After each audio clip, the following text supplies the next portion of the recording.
bem? Eu espero que sim. Eu sou Marcos Rivieri e hoje eu vou comentar com você o antes e depois da minha reforma. Como eu peguei a mão na massa, como eu fiz algumas coisas, as ideias que eu tive e aquilo que eu não faria de novo, para te trazer um pouco de experiência e conhecimento. Vamos lá? Bom, a minha experiência com a reforma era muito pequena. Na adolescência eu pintei meu quarto várias vezes, então eu sabia praticamente fazer pintura, fazer alguma correção com massa e tal. E trocava a tomada, troquei uma tomada umas 2 vezes só, tomei bastante choque e eu ganhei muita experiência aqui, graças a Deus, fiquei muito feliz. A melhor coisa que aconteceu na quarentena foi eu fazer esta reforma. Vou te mostrar aqui o antes e o depois, vamos lá.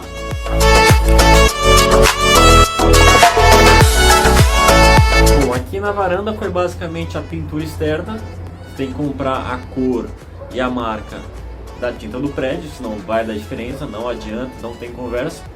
Pintei o teto, fiz algumas correções com massa, troquei a luminária de fora, a tomada troquei todas, tem uma tomada embaixo para uma churrasqueira elétrica e uma tomada em cima também com uma extensão e o interruptor.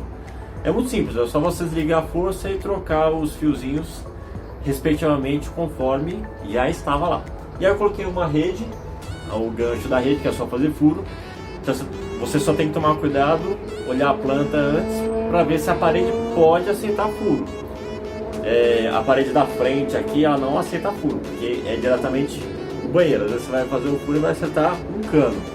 E aí eu cortei o piso, fiz piso sobre piso. Nunca tinha cortado o piso na vida. Eu me assustei porque faz muita poeira, é muito barulho.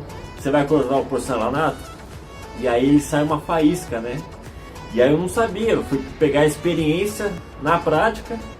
E aí eu tive que comprar EPI, né?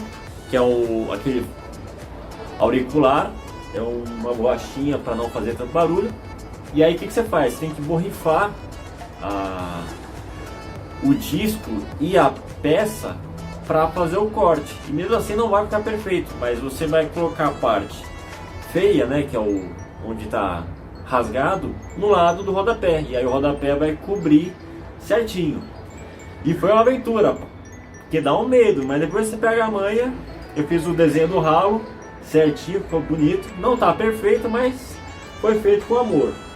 E aí eu acabei trocando até o puxador da varanda, e eu acabei cometendo um erro, porque eu fui usar um parafuso de inox, ele é um pouquinho mais comprido, e aí quando foi apertar, estilhaçou o vidro, tive que trocar o vidro. Mas também não é coisa difícil.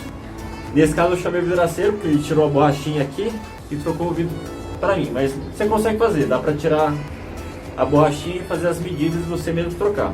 Bom, daqui é isso.